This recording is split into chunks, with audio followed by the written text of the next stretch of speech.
Hello and welcome to Rathod Science Academy. Today in this session we are going to see very important articles that appear in our today's newspaper. First of all, let us see important topics of the day, and later on we are going to see that topics from prelims and as well as mains point of view. And at last, I will be giving you prelims practice questions so that you can understand how questions can be asked from that so-and-so topic. Okay, first let us see the topics of the day. The first one is Supreme Court upholds SIR as Election Commission's constitutional duty. This article is talking about one important concept called as SIR. It is nothing but Special Intense Revision, and now Supreme Court is upholding SIR as the Election Commission's duty. Okay, here you have to know about what exactly SIR is and what Supreme Court said, and here you have to see what is the impact of upholding of SIR of EC by Supreme Court. And this topic is important for both prelims and as well as mains. From prelims, you may get a question on Representation of People's Act of 1950, or you may get a question on Election Commission of India, its composition, its functions. And from mains point of view, you may get a separate question on SIR in 2026. Okay, this topic is important from your polity from GS paper 2. And next topic is there is one image which shows about forest fires in Himachal Pradesh. Here you have to see this forest fires from mains point of view. In mains you have disaster management, in that you have this topic of forest fires. There you have to see what exactly is the forest fires, and you have to see vulnerable areas where we can see these forest fires in India, and you have to see what are the causes of this forest fires, and even you have to see what are the measures can be taken to control this forest fires. Our next topic is Kerala scientists discover new evergreen tree species at Shendurne Sanctuary. So this topic is talking about one important species. So if there is any important species which had been identified in our country, that will be very important. Because in yesterday's paper analysis also I showed one question regarding one foxtail orchid. So like that, they may give you a question next year related to the species which had been identified in that year. So from that point of view, this is very important. And even you have to know some facts regarding this sanctuary also, because UPSC has tendency to ask questions on national park, wildlife sanctuary. In yesterday's paper I showed you there was a question on tiger reserve. Okay, like that there may be a question on this sanctuary also. And sanctuary, biosphere reserves are favorite areas of UPSC. And this topic is important from your GS paper 3 under environment and ecology. And next topic is government approves new Sarthak PDS scheme to strengthen food security. So here you have to know about what exactly is this food security, and here you have to see about this new scheme. If there is any new scheme in use, obviously UPSC has a tendency to ask that. And this year there is one question on the schemes, right? So in the same way you may get a question on this scheme next year, and you have to prepare that very well.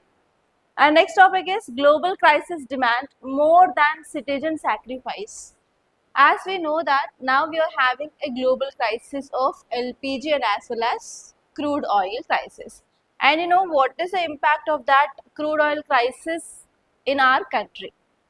Okay, recently our Prime Minister, he gave a speech. He gave important 7 points for people, right?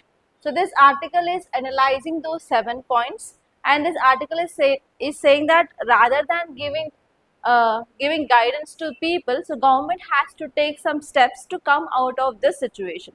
So here you have to see what exactly that 7 points said by Prime Minister, and you have to see like what is the way forward, how can we come out of the situation.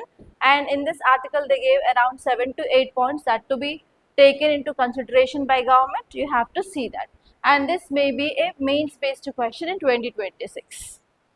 And next topic is the Ebola species with no vaccine. You know there is outbreak of Ebola, and even WHO declared it as public health concern, and now there is one article in Text and Context talking about that. We have to see again about this Ebola. Okay, so these are the topics that we are going to see in this class. Okay, read out the title, guys. Online students, come on, read out the title. SC, that is Supreme Court upholds SIR as Election Commission's constitutional duty. Okay, if UPSC wants to give a question in prelims, how it can give a question? Consider the following statements regarding SIR, and they may give statements. Is that a possible question? Yes. And next one is election commission. It may ask about functions, it may ask about aim, it may ask about articles, it may ask about appointment process, removal process. Okay, enter this Election Commission of India chapter in your constitutional bodies of polity will become important from your prelims. Those are the two areas. And if UPSC wants to give a question in mains, how it can give? It may ask 10 marker question or 15 marker question on SIR. Yes, in that what it can ask, what is SIR and what are the challenges of SIR and what is the recent Supreme Court judgment on SIR. Yes, so you have to see this topic from both mains and as well as prelims. Okay, now let us see what is this SIR, guys. So to understand this, we need to know story of SIR. What is the full form of this SIR? Special Intense Revision. Special Intense Revision of what? Electoral rolls in our country. In which state it had begun? In Bihar. It had begun in state of Bihar and slowly it extended to other states, and recently Election Commission of India gave one circular that by end of May and April and May we will be doing this SIR in almost all the states. Okay, what is SIR? What we are doing? They are going for door-to-door survey and they will check the documents of people and they are going to remove duplicated voters, ghost voters. Ghost means nothing but they died. Ghost voters, everything, and they are going to clean up the electoral rules. This process is called as SIR.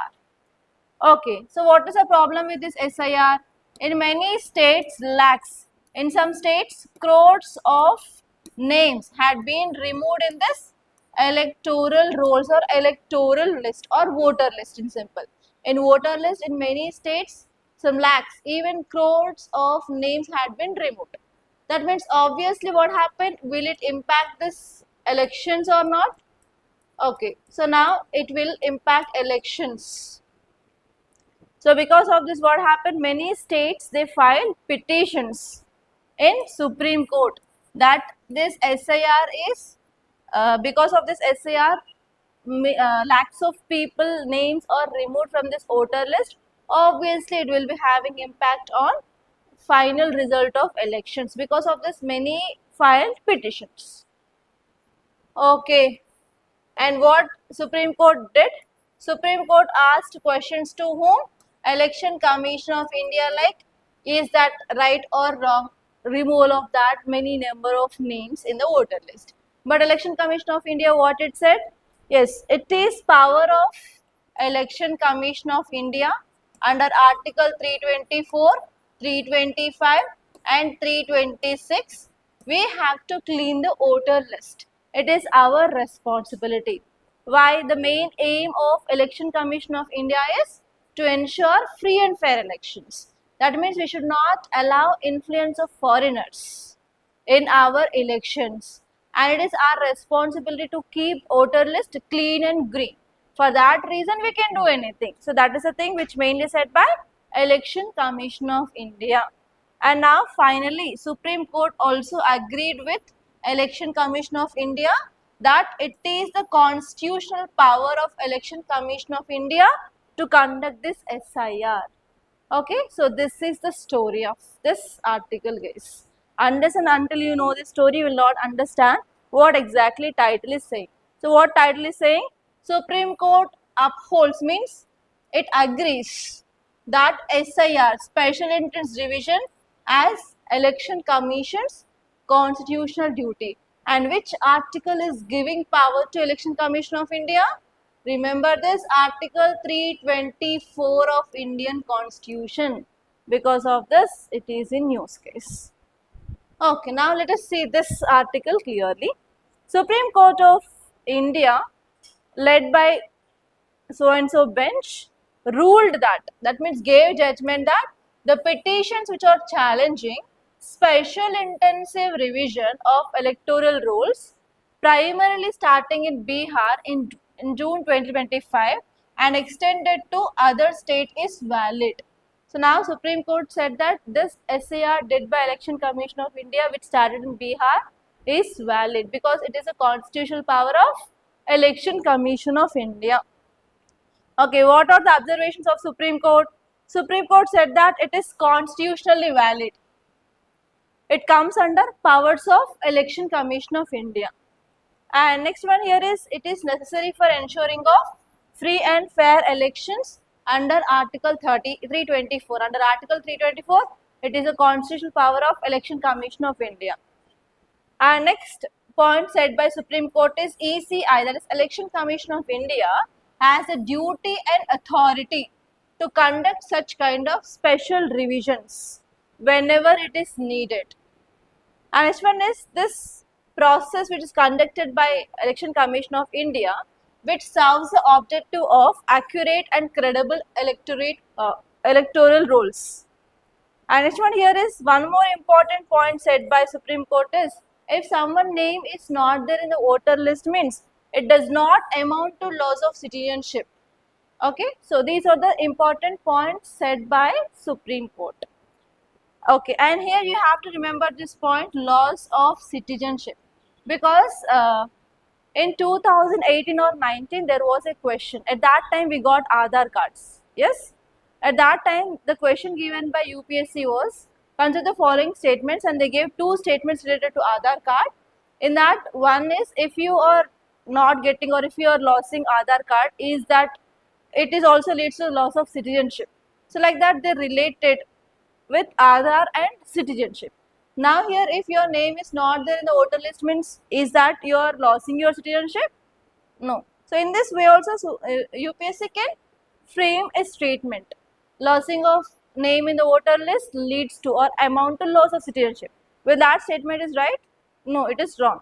So like that you have to see PYQs and you have to interconnect it what is happening, because in that way only UPSC will be framing the statements in the questions. Okay, clear? So these are the Supreme Court observations in this judgment. Okay, now let us see why Supreme Court upheld this SIR. Because it is said in Article 324. What Article 324 of Constitution says? It grants Election Commission of India power related to superintendence, direction and control over elections. In that, it also includes the power of revision of electoral rules. So that means it is a constitutional power of Election Commission of India to go with SIR. So because of the Supreme Court said, okay, it's your power. And next one is, we have two acts. You have to remember this RPA, that is Representation of People's Act of 1950, and even we have 1951. And this 1950 talks about electoral rolls and 1951 talks about actual elections. So even in this 1950 Act also, it empowers Election Commission of India to revise electoral rolls. That means even in this Act also it is written about electoral rolls. And next one here is citizenship verification. Okay, here even it is not full adjudication of citizenship. Because of this, Supreme Court said that yes, even if you are losing your name in the voter list, it does not amount under loss of citizenship. Okay, that's it guys. And even one more important one is principle of natural justice. So this deletion requires notice, hearing, opportunity for the claims, etc. If someone lost their names means they already set up tribunals which are headed by retired high court judges. We know that incident, no? Like many people blocked, what is that name? I can't recall that name. In which state? Around 9 to 10 hours they sit in the office without food and without water. West Bengal only. Okay, so here they are following the principle of natural justice, so it is not violating the rights of people. So because of the Supreme Court upheld this SIR. Okay, so now we have to think about what is the impact of this judgment. This impact can be a 10 marker mains question, guys. So what will be the impact if Supreme Court upheld SIR? First one is, obviously it will boost clean of our electoral rolls or not. It can clean electoral rolls. And next one is, it will also remove duplication of voters, and as well as deceased means nothing but dead people and who are eligible. So we are going to remove them so that our electoral rolls will become clean. And next one is on ECI's authority. It will strongly reinforces Election Commission of India's independence, and it can maintain its role so that it can ensure free and fair elections. And next one here is political implications are also there. It will end immediate legal challenges to the exercise. And you know that after once election result came out in 4 areas, they mainly said that because of SIR only we lost our voters. Because of that only we defeated. Especially in West Bengal, they are claiming this SIR is the main reason for the loss in the elections. So here that kind of concerns we can keep it aside. And next one here is only eligible voters, they are going to vote so that we can enhance free and fair elections, and it will lead to broader democracy also. So these are the impacts of judgment of Supreme Court. Okay, and see this image, guys. Can you see the image? Okay, this image shows about forest fire in Himachal Pradesh. Okay, Himachal Pradesh, where it is located, and you need to know map thoroughly. Yes, yesterday there is a question that we saw. It is about UP, Rajasthan and Sikkim. That means you have to know clear-cut geography of our country with state where they are located, with how many states you are sharing boundary, which is a big, which is a small, and which state is sharing more boundaries with the countries. Everything. First you have to know geography of our country, guys. Okay, where is this Himachal Pradesh located? Himachal Pradesh, where it is located? Is it a Himalayan state or not? It is a Himalayan state.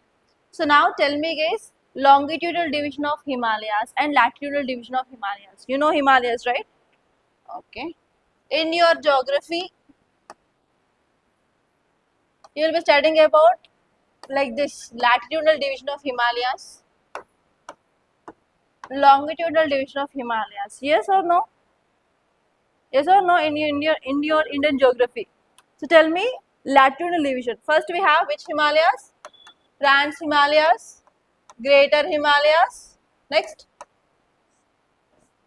Lesser Himalayas. Next one is Sivaliks. And tell me this longitudinal. Punjab Himalayas, Komun Himalayas, Nepal Himalayas. Huh? Be allowed. Okay. So here you have to see about which river is dividing that. There are rivers here which are dividing them. So which are those rivers dividing those Himalayas longitudinally? Come on. You need to know that for sure. Okay, check that which river is dividing which. On this you may get a question next year. Okay. So here Himachal Pradesh is one Himalayan state. Okay, which kind of trees or forest we can see here? Are you understanding my question? We have different types of forest based on the geography, based on the location. Okay. In Andaman and Nicobar region, we have evergreen forest. In the same way, in Himalayas, in this Himachal Pradesh, which kind of forest we can see? Wherever rainfall is very high, there we can see evergreen forest. Okay. And wherever rainfall is very less, we can see desert or thorn forest. Yes. And in this area, we have tropical dry deciduous forest. In that way, in Himachal Pradesh, which forest can we see? Are you understanding my question? Tell me. Yes. Mountain forest we can see. Yes, normally whenever height is increasing, here we can see this kind of trees, coniferous trees, triangular shape. Okay, UPSC can also ask a question on natural vegetation, and it is important and repeated theme, guys. In evergreen forest, which kind of trees are seen? In tropical deciduous forest, which kind of trees? In thorn forest, which kind of modifications are seen in plants? In coniferous forest, which kind of trees are seen? Right?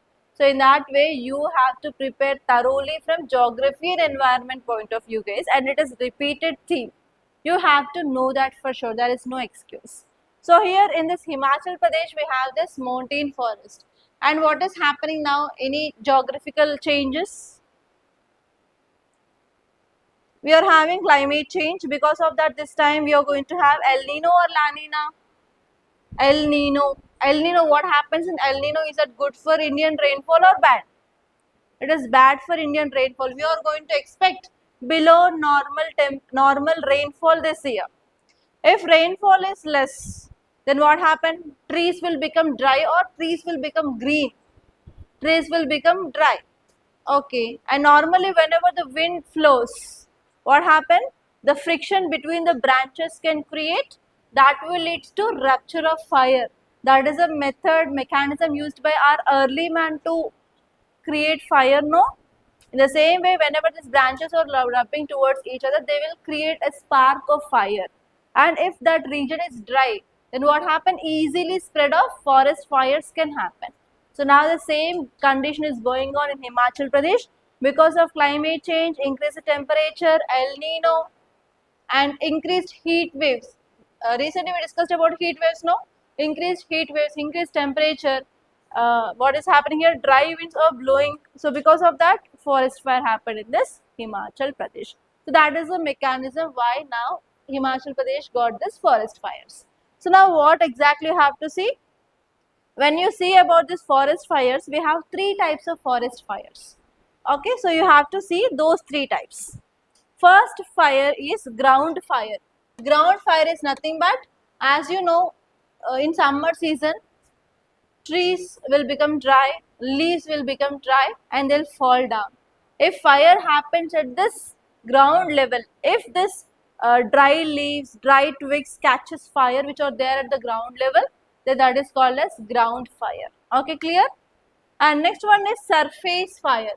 Surface fire is nothing but litter and downed woody debris, low level lying plants. If they are catching fire, it is called as surface fire. And crown fire is nothing but tree top side. If tree top side is getting fire, that is called as crown fire. So like that we have three levels of fires in this forest fires. And now you guys tell me what are the reasons. Whenever we talk about the reasons, here we have to see two types of reasons. One is natural reason, second one is man-made reason. So tell me what are the natural causes for this forest fires? What are the natural causes? Come on, think. It is very easy. No, why are you thinking that much? First one is fuel. Okay. Especially what happens, some trees will also have oil and resins. You know that, right? From some trees we can get rubber. Some trees we can get like oil and as well as fuel. Have you heard about this Pongamia pinnata plant? Pongamia pinnata, and it is PYQ also. From some plants we can extract the oils that can be used for biofuels. If that area is full of this kind of trees which is the source of fuel, then what happens? It will boost the fire. That is the first one. If that trees are producing oil, then what happens? That will also lead to the fires. Especially trees like pine trees in Himalayas, they contain oil and resins. That is the reason why the fires can be seen frequently in these Himalayan regions, because that trees will produce fuels and as well as resins, especially pine trees. And next one is moisture. Okay, if moisture is more, it will not catch fire easily. If moisture is less, obviously it will catch fire easily, right? Okay. For example, in the rainfall, in the rainy season, fires will be less. In summer season, fires will be more because of availability of moisture. And next one is wind velocity. If wind is blowing very fast, if there is a small fire, then what happens? It will rapidly spreads. If wind velocity is very low means, obviously it cannot spread that much fast, right? So wind velocity is also one natural reason. And next one is lightning, especially during summer season if there is formation of cumulonimbus clouds, thunder, lightning can happen, right? So because of that lightning, what happens? It may cause forest fire. Because of this lightning only, Neanderthals and as well as Homo erectors, they came to know about the fire at that time. In anthropology, you might be studying about that, how these early humans identified or discovered fire because of this lightning at that time. And this one is volcanic lava. So whenever volcano bursts, obviously it will create intense heat that may also leads to forest fires. So these are the natural causes for this forest fires. And now you guys tell me what are the man-made reasons or what are the anthropogenic causes of forest fires. If you go to forest, we'll use what? Campfires. Yes, campfires. Do you know these campfires? Dancing, DJ, fire in between, moving around them. Okay, so what we'll do when we come back, will we stop that? Let it be. So what happens? Because of that, it may lead to forest fires. And this one is whenever we are moving nearby this forest, if you have a habit of smoking, cigarette picks, throw it off. If there is any dried leaves or dry grass, obviously it will catch us fire. Next, any other reasons? Come on, think. Think. Carelessness of humans. And this one is slash and burn. What is a slash and burn technique? Especially tribal peoples who are living in this forest areas, they will clear a patch of land. After that, what they'll do? They'll go for fire, right? Then what happened because of that? It may spread to other areas also. That is also one important reason for forest fires. Like that, we have numerous anthropogenic causes for this forest fires. Okay, see this next article, guys. Kerala scientists discover new evergreen tree species at Shenderne Sanctuary. Please make a note of that. New evergreen tree species. What is meaning of evergreen tree species? Evergreen. Evergreen means what? Online students, tell me in the comment box. Evergreen means there will be no shedding of leaves. There will be no shedding of leaves. In which area we can see this evergreen trees? Rainforest and evergreen forest region, we can see this evergreen tree species. Now tell me guys, in India, where we can see this evergreen forest? One is Andaman and Nicobar. Apart from that, in mainland India, in Western Ghats, some areas, and if you go to northeast, we can see. Now my question is, where is this Shenderne Sanctuary? Use common sense. Yesterday you came to know for sure that you have to use common sense rather than completely knowledge. Okay, now tell me guys, use your common sense and tell me where is this Shenderne Sanctuary is located. Just a guess, at least guess. Western Ghats? Yes? Okay, like that you have to apply your knowledge and common sense and try to eliminate the statements in prelims. Then only you can do or you can reach your cutoff or else it won't. Yesterday I clearly showed you. Yes? Try to keep your mind open-minded rather than narrow or closed-minded guys in prelims. Okay, see this article guys. This article is saying that Jawaharlal Nehru Tropical Botanic Garden and Research Institute in Kerala have discovered a new evergreen tree species in southern Western Ghats of Kerala. Okay, I'll tell you the point. Please make a note of that.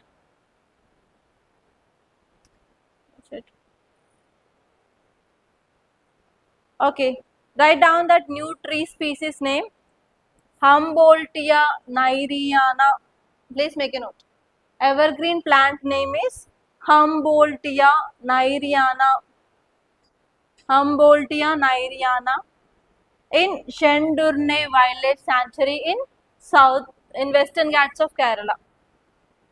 At least one line is enough. Evergreen tree species name is Humboldtia nairiana in Shendur Wildlife Sanctuary located in Western Ghats of Kerala. Okay, if you get any question in this format, consider the following pairs: Shendurne Sanctuary, other two sanctuaries. If I give Shendurne Sanctuary in Karnataka, can you eliminate that? Shendurne Sanctuary in MP. Okay, so like that, they may give you questions on this sanctuary also. You have to be careful. Are you understanding? Or you may get in this way the question. Recently, a new species of or evergreen tree species, Humboldtia nairiana, is identified in which of the following sanctuary? A, B, C, D. Or they may give you in which of the region, like Andaman, Nicobar, Lakshadweep, Western Ghats, northeastern part. So like that also you may get a question, and you have to be careful. For this type of questions, memory is important. Okay. Now let us see some facts regarding the Shendurne Wildlife Sanctuary. Are you understanding or not what exactly I am saying? Are you getting my point? Okay. See here, Shendurne Wildlife Sanctuary. It is located in southern part of Western Ghats.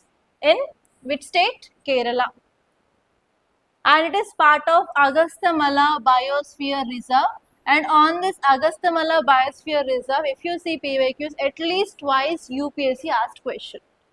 And if UPSC is asking question on national parks, biosphere reserves, it will be focusing on south or either northeast.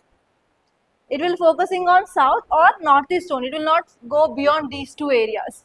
So clearly you have to see in which state we have which biospheres in south. Especially they will be concentrated in states of Karnataka, Kerala and Tamil Nadu. If you go to northeast, you have to see all those northeastern states. So your work is try to take out the state and you have to know the biosphere reserve, and inside that biosphere reserve which national parks, which sanctuaries are located. Please try to make a list, because repeatedly UPSC asked question on biosphere reserves, sanctuaries and as well as national parks. Okay, so do that work guys. Today at least do this 3 states, Karnataka, Kerala and Tamil Nadu, and tomorrow or day after tomorrow do this northeastern states. That will fetch you marks in your prelims. And even whenever you are writing answers of mains related to environment and ecology, this knowledge will help for writing examples and drawing maps.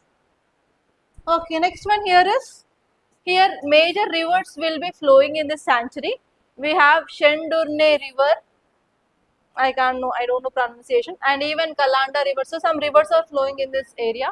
And remember one thing guys, whenever you are having any national park or like sanctuary, mostly the names will be given based on the river which is flowing here.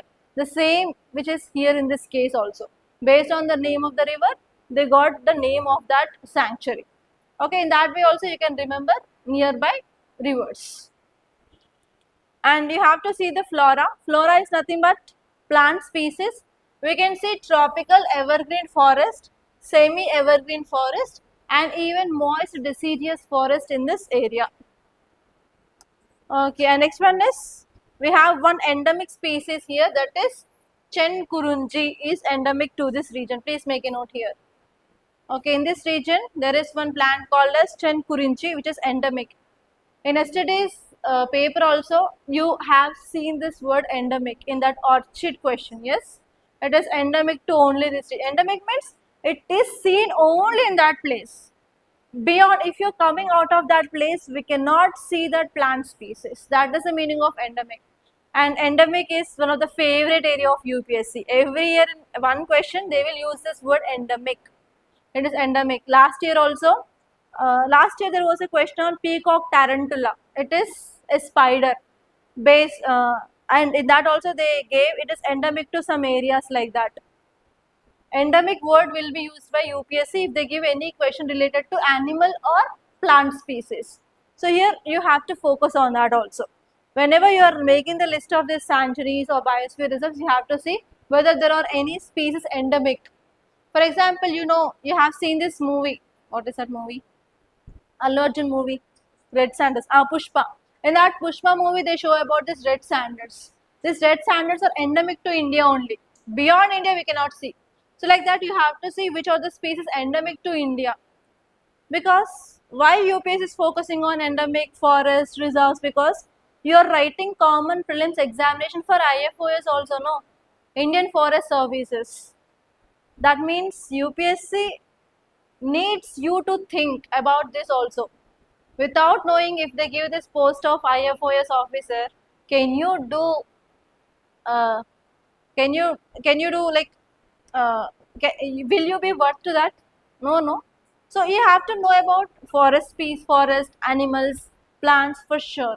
Because of that, there will be a good contribution of environment related questions every year in your prelims. That is a major reason.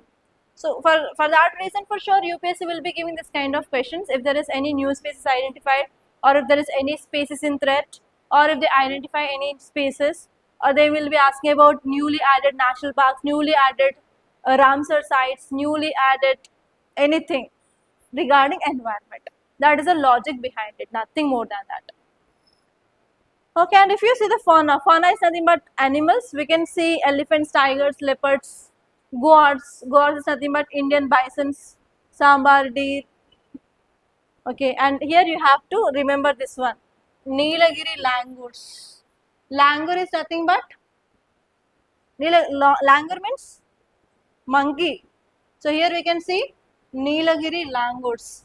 In yesterday's paper, there was a question on Hulock gibbons. It is a monkey species, no? Okay, next one is lion-tailed macaque. It is also a monkey which are endemic to Western Ghats. That means in this Western Ghats, which animal species we can see?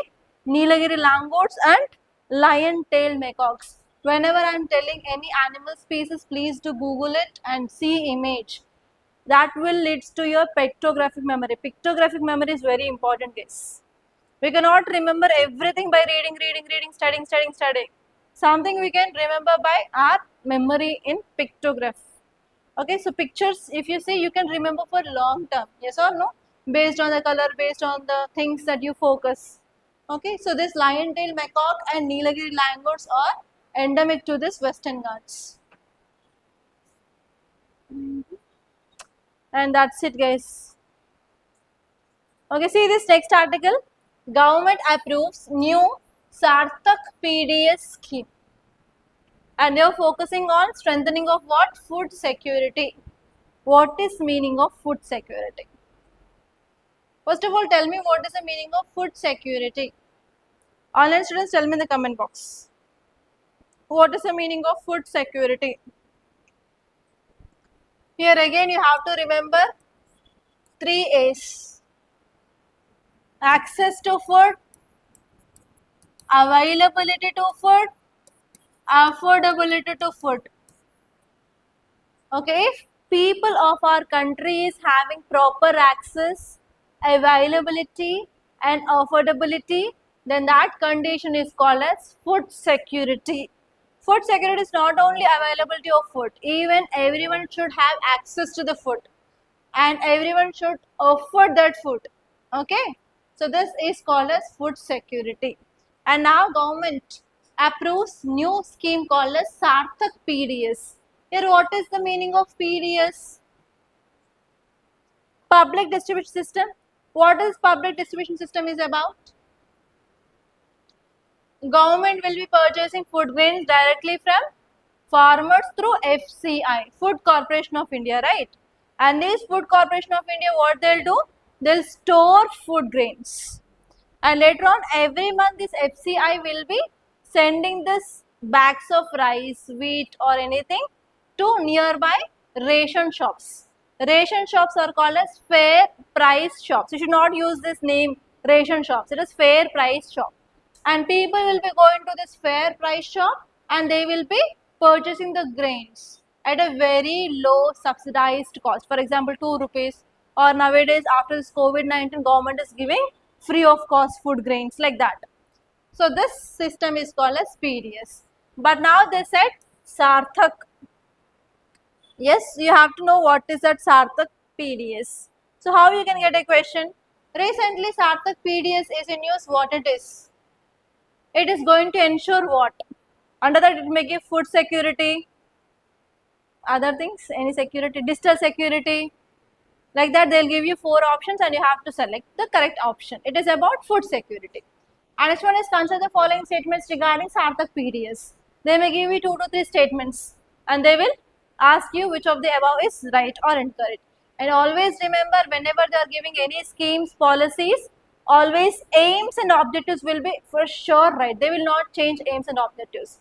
If they want to change anything, they will be changing either ministry or they will be changing the numbers that we saw in our yesterday's paper. Yes, remember that thing, that should be always in your mind. Okay, now let us see this context. Cabinet Committee on Economic Affairs, chaired by our Prime Minister, approved what?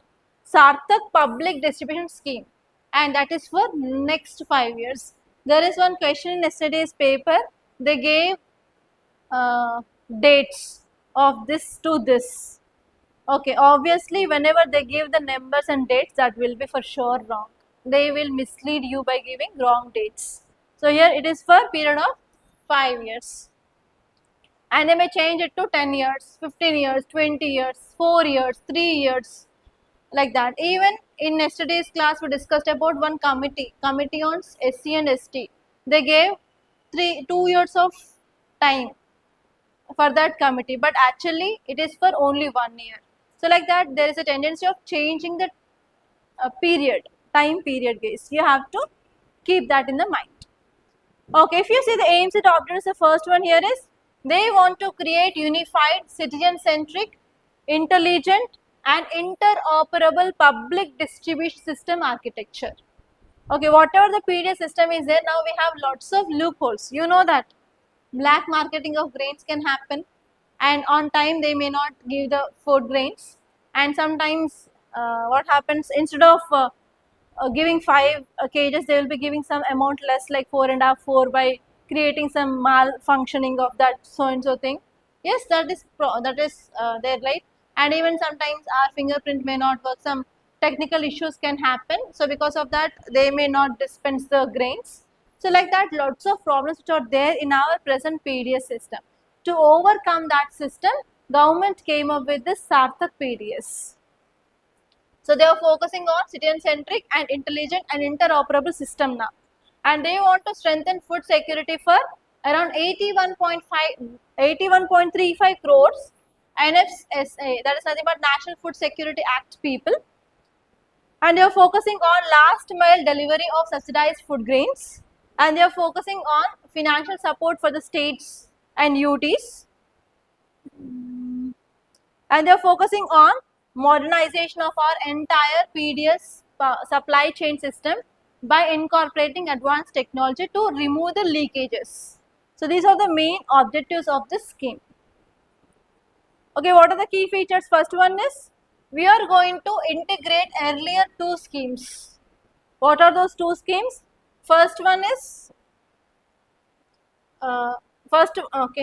we are going to integrate earlier 2 schemes, assistance to state agencies, and next one is, we are going for FPS dealers margin also under NFSA, and we came up with this Smart PDS.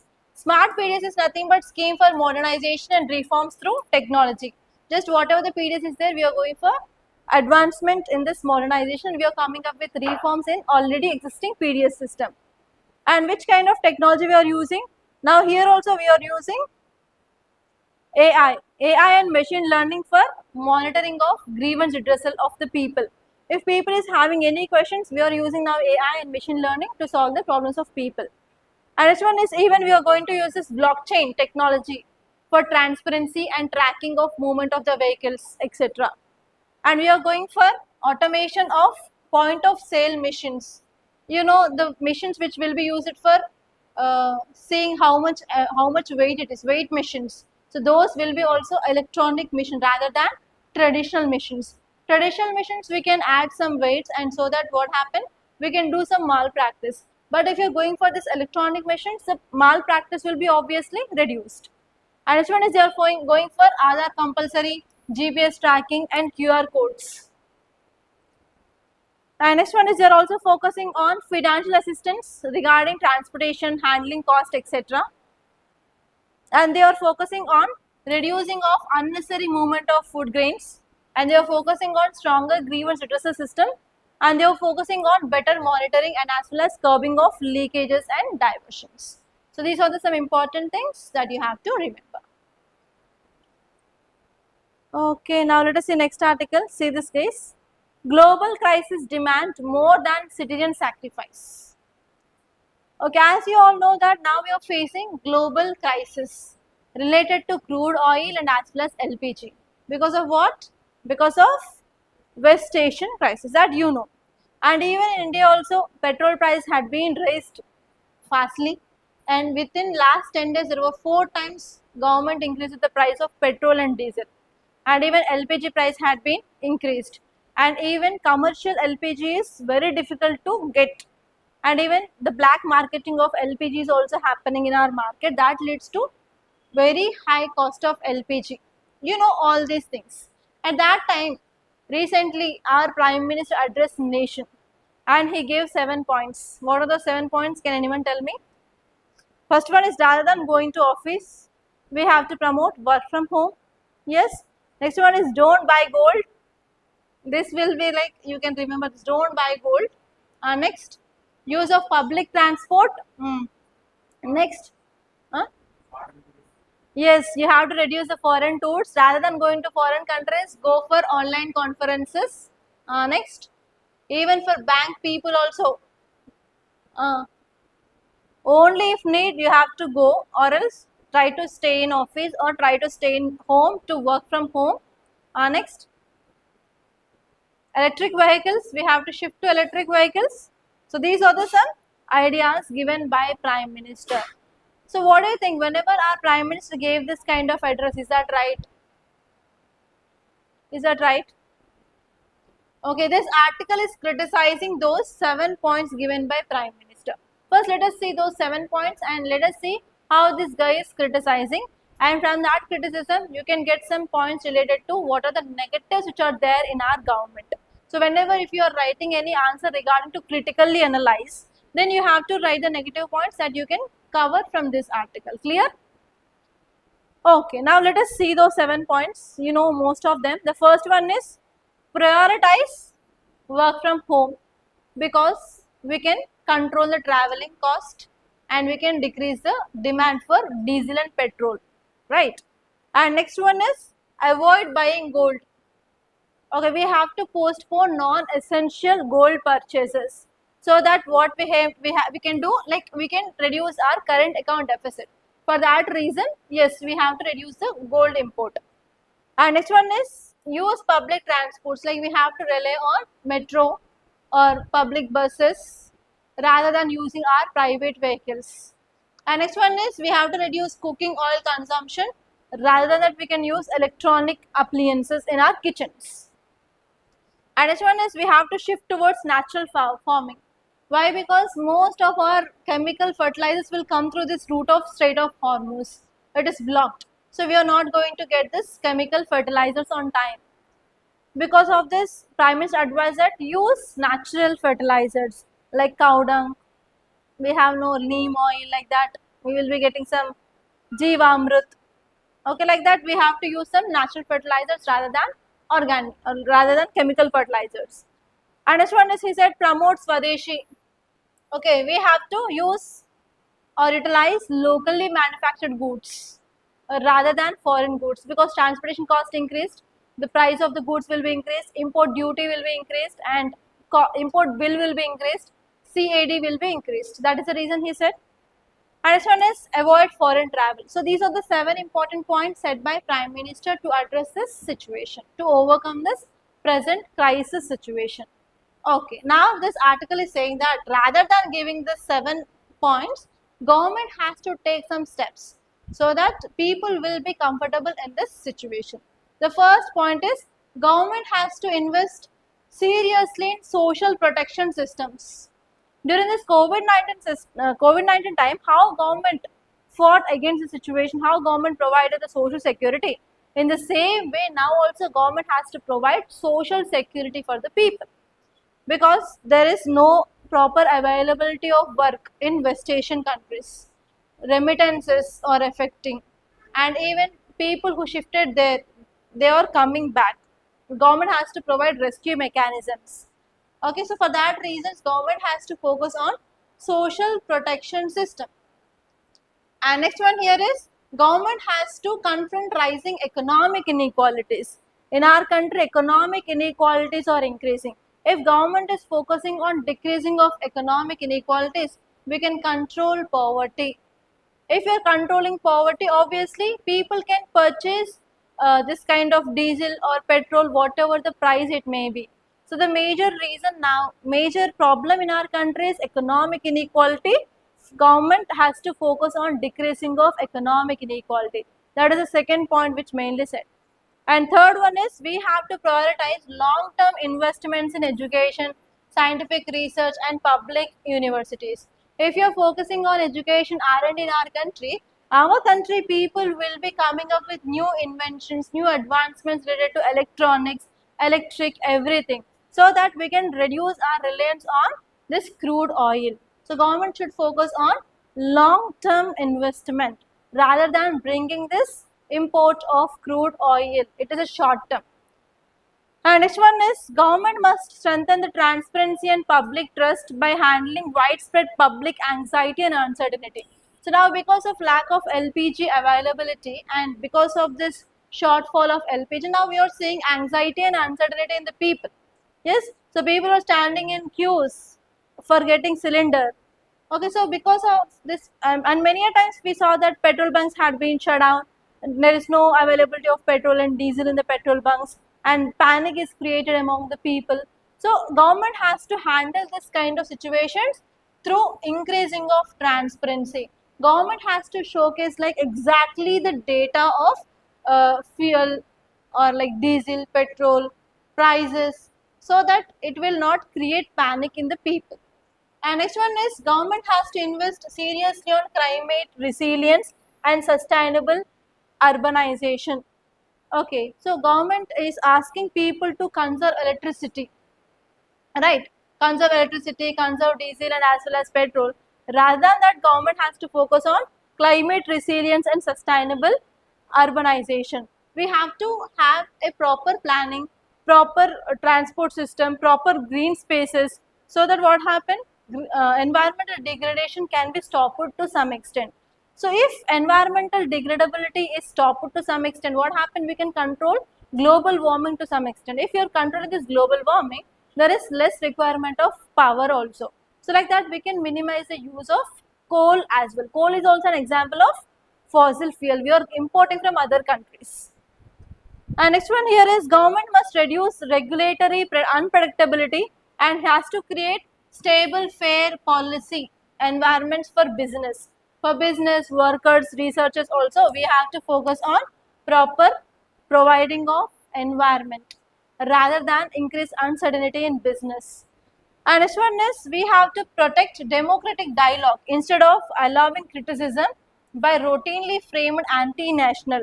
So here, as you all know that India is a largest democratic country. In democracy, we have to allow open debates. We have to get suggestions from the people because people elected these representatives directly. So people has to participate in this policy making. Okay. And next point they said, that's it. So these are the 7 points they said in this article. Just think on this, like what can be done by the government, and if you want to give any advice to government, which advice you can give to overcome the situation.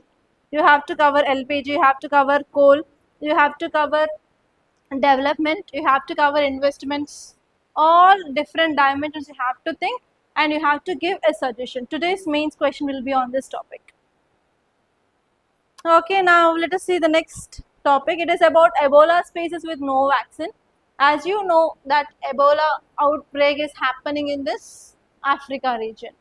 And as you all know that WHO identified a new strain and it is very dangerous compared to the earlier strain. But the problem is there is no vaccine. Okay, so here you have to see about just what are the facts regarding Ebola virus. Okay, that's it, nothing more than that. Already we discussed this topic number of times, just revise the facts. Okay, that's all guys. Today I didn't give any prelims questions. Okay, just see 2026 questions guys. Yesterday I gave you tips and tricks to solve that questions.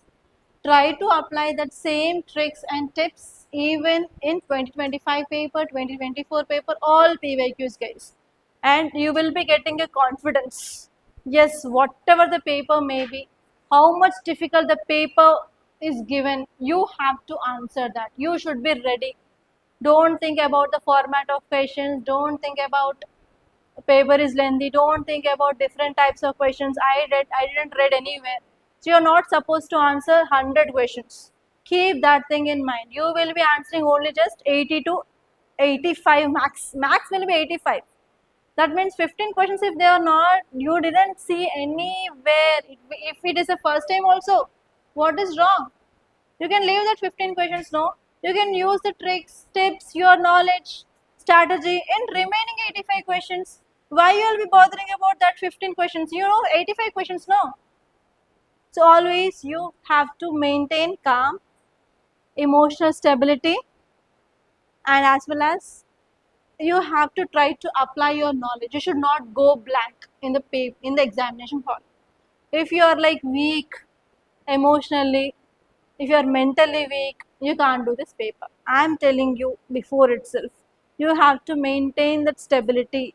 And I already said you will be knowing only 30 questions. Only 30 questions you can do with your knowledge. Remaining you have to do.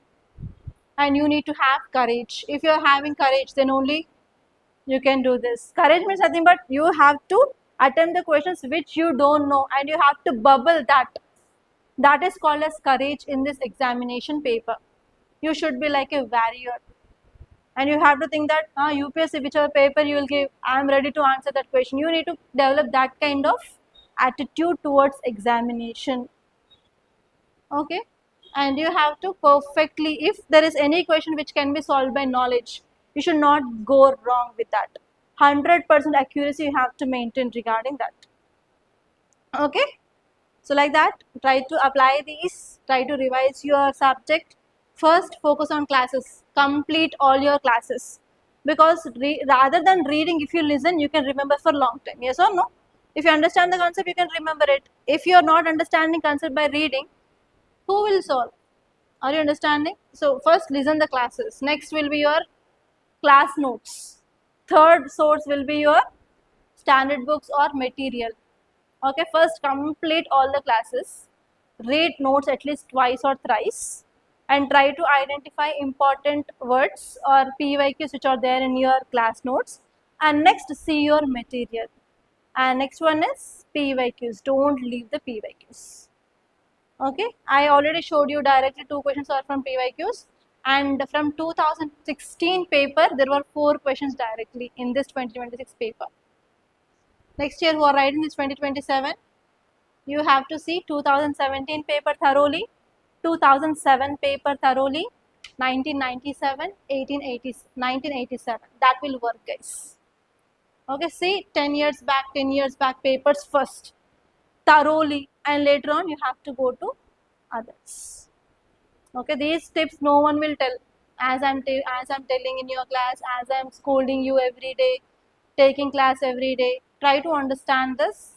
That is for your sake. It is not for my sake. Okay. That's all guys. Thank you so much.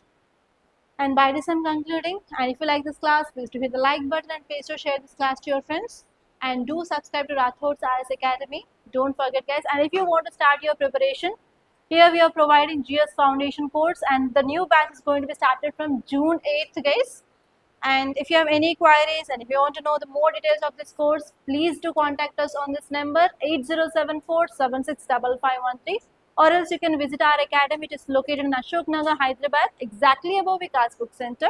And I will be available in institute from morning to evening guys. You can come and you can talk to me. Thank you so much and I wish you all the best.